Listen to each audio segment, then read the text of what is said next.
হচ্ছে আজকে গাজা এই নির্মম হত্যাযজ্ঞ ইসরায়েলের বিরুদ্ধে এনসিপি অবস্থান নিয়েছে এবং এনসিপি চায় বাংলাদেশ গভর্নমেন্ট তাদের অবস্থান পরিষ্কার করুক।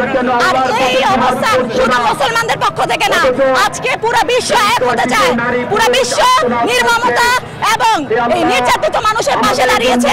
আমরা এখানে আমি বলতে চাই, স্পষ্ট করে বলে দিতে চাই, এটা কোনো মুসলিমদের আন্দোলন এখন আর নাই, এটা একটা মানবিকতার আন্দোলন হয়ে দাঁড়িয়েছে। এটা একটা নৈতিকতা পরিচয়, যাদের মানুষের মধ্যে মনুষ্যত্ববোধ আছে প্রত্যেকে এসে এই কাতারে দাঁড়াবে এবং প্রত্যেকে এসে এই আন্দোলনে যোগদান করবে। আমার পাশে একজন হিন্দু আছে, এই আন্দোলনে খ্রিস্টান বৌদ্ধ থেকে শুরু করে প্রত্যেকটা ধর্মের মানুষ যুক্ত হয়েছেন। এই আন্দোলন সবার আন্দোলন, বাংলাদেশ থেকে শুরু হয়ে পুরো বিশ্বে আন্দোলন ছড়িয়ে যাবে। একদিন গাজা তার নিজস্ব ভূমি ফিরে পাবে এবং শান্তিতে বসবাস করবে। Free Palestine, we want free Palestine. এক যুগে এক সুরে এক তালে বলতে চাই, ফ্রি ফ্রি প্যালেস্টাইন।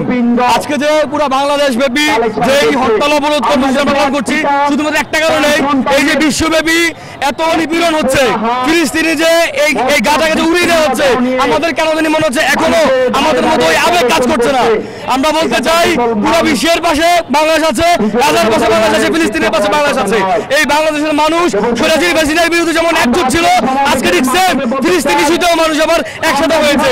আমরা এখান থেকে শুধু একটা আওয়াজ করতে চাই, free free Palestine, free free Palestine. আমি চাচ্ছি যে আমার দেশ কিভাবে শান্তি চাই, আমি এটাই চাই। আমার পক্ষে যে এরকম শত শত নারী যেভাবে নির্যাতন হচ্ছে তার প্রতিবাদ চাচ্ছি। আমি ইসরায়েলকে বন্ধ করা হোক, জাতীয় নাগরিক পার্টি থেকে আমি কিছু বলতে চাচ্ছি। হিন্দু মুসলিম কোনো ভেদাভেদ নাই, এখন আমাদের একটা পদক্ষেপ হচ্ছে যে ইসরায়েলকে নির্দেশ করা হোক, সবকিছু বন্ধ করা হোক। আমরা তাদের কোনো পণ্য নিতে চাই না। আমরা হচ্ছে যে বাংলাদেশের যেসব ঘটনাগুলো হচ্ছে তা বন্ধ, মানে সবকিছু ইয়ে করতেছি।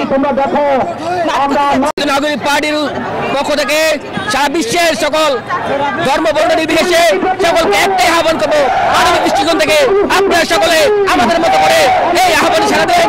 আমরা এই কুমিল্লায় যত স্কুল কলেজ ইউনিভার্সিটি আছে, আদালত থেকে সবকিছু বন্ধ রেখেছি শুধুমাত্র একটাই কারণ, এই বিশ্বে এই ফিলিস্তিনকে যারা এইভাবে এই ইসরায়েল বাহিনী হত্যা করছে তাদের বিরুদ্ধে আমরা পদক্ষেপ নিব।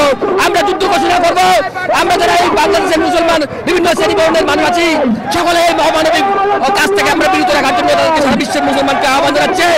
আমরা এই বলে আমাদের এই কর্মসূচি এখন থেকে শুরু করছি। আমি সারাদিন ব্যাপী আমরা কর্মসূচি পালন করবো। আসসালামু আলাইকুম।